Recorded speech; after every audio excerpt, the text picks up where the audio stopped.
about it. And a few months later, he held this famous press conference where he spoofed the whole thing, brought somebody out dressed up as an alien, hoping that he would sort of lighten the mood because there was what he called hysteria building in the state.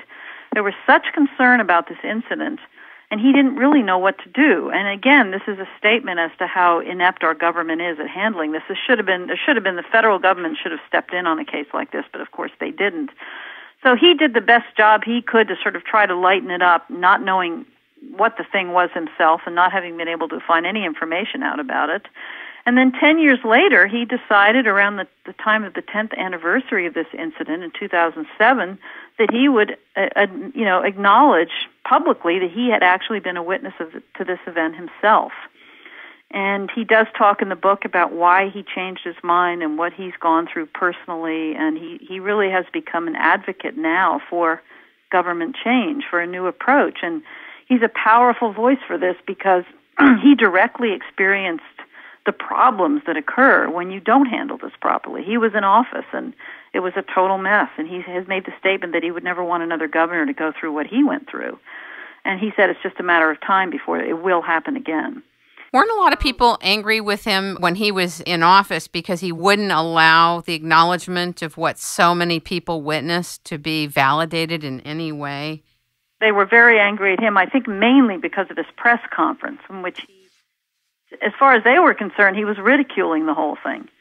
You know, he brought out his chief of staff dressed up in a Martian outfit, and he announced before the press conference that he was going to present the answers. He said, we've solved the problem of the Phoenix Lights, we're going to give you the answers. All the TV cameras were rolling, and then he brought this associate out in a Martian outfit and just made jokes about it. People were pretty upset about that, absolutely. And one of the reasons he decided to come forward 10 years later was just for that reason, that he felt badly about that. And he wanted to make amends to those people, and he really didn't mean to be ridiculing them, as he explains it now. He just was trying to lighten it up. He didn't know what to do about it.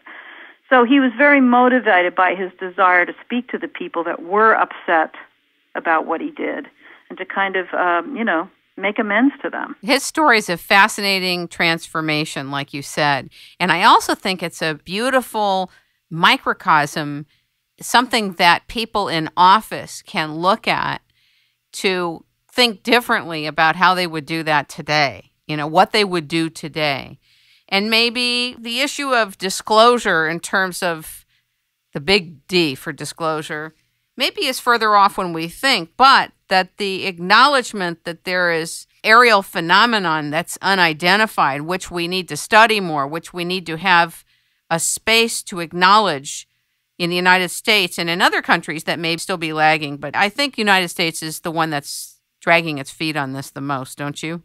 Absolutely, I do. I mean, there's lots of countries we don't know anything about really in the rest of the world, but in terms of significant countries that could really, play an important role in this, I definitely agree. And the book is constantly highlighting the contrast between the United States and these other countries who have made progress but still feel they need United States participation to move forward with this. So I think you're absolutely right, and I do think that I'm hoping that Fife Symington's story will, as you suggest, encourage other officials to speak up about this. I mean, who knows which other elected officials have had dramatic sightings?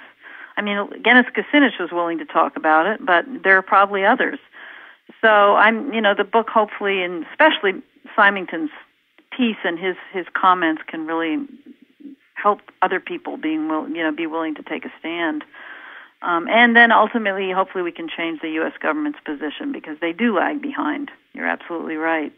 Did you ever have any concerns for yourself in writing this book, or did you always feel a kind of comfort because people who have been in the skies are actually reporting what they've seen?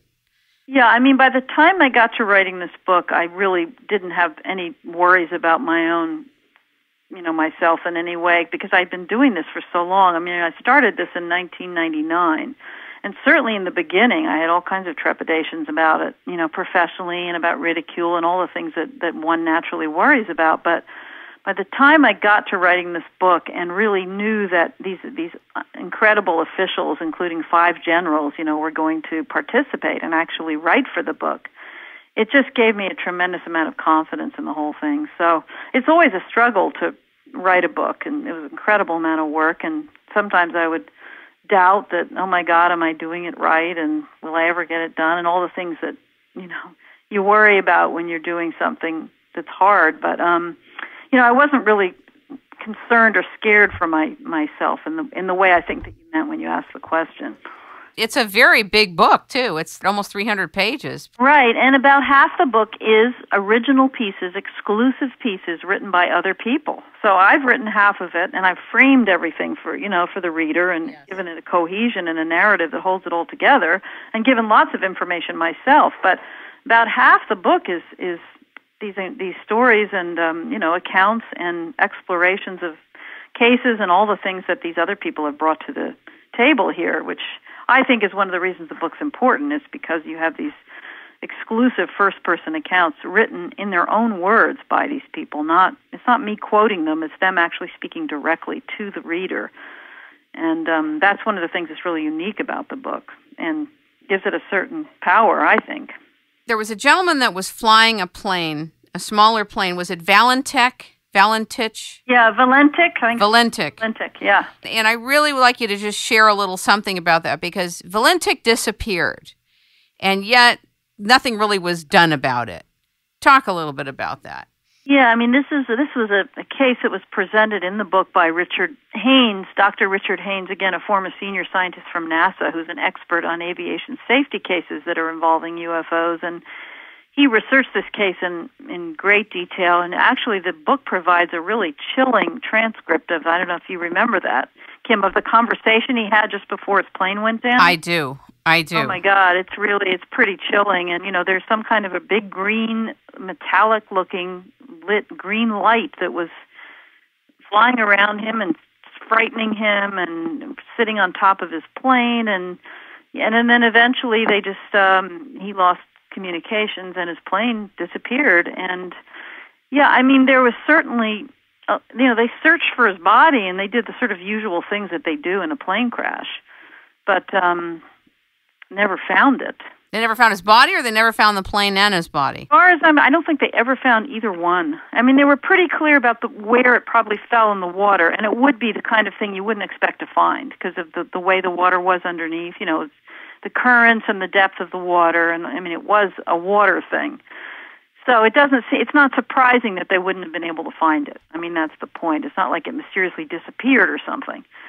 But, there was not a lot of investigation done, as you pointed out, except by Dr. Haynes, which is often what happens. These individual experts, civilian experts or scientists will jump in and do investigations because the governments don't do them. Although I think in Australia they're a little more focused on it than we are here. But, it was just fascinating. Dr. Haynes went back and was able to find some witnesses who actually saw the thing from the ground, who witnessed the same green objects from the ground, so they were able to kind of corroborate the voice transcripts of the pilot, Valentic. And it's a famous case because the mysterious question, of course, that's raised is, was this some aggressive behavior on the part of the UFO, or was it an accident? We don't really know why this happened or what actually happened. All we have is the voice transcript. And again, I hope people will read that in the book, but it's a mystery because they don't know exactly what happened. Are you still in touch with Dr. Haynes? Oh, very much so, yes. Is he still with NASA?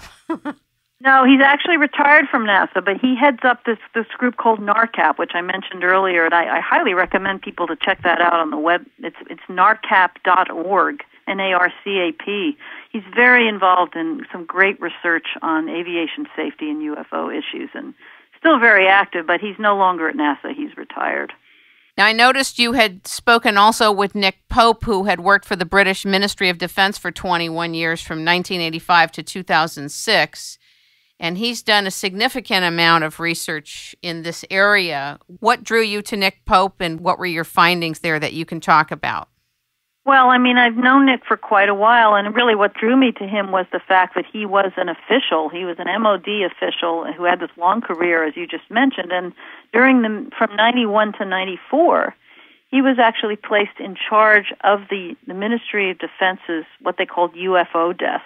their little office within the Ministry of Defense that was specifically tasked with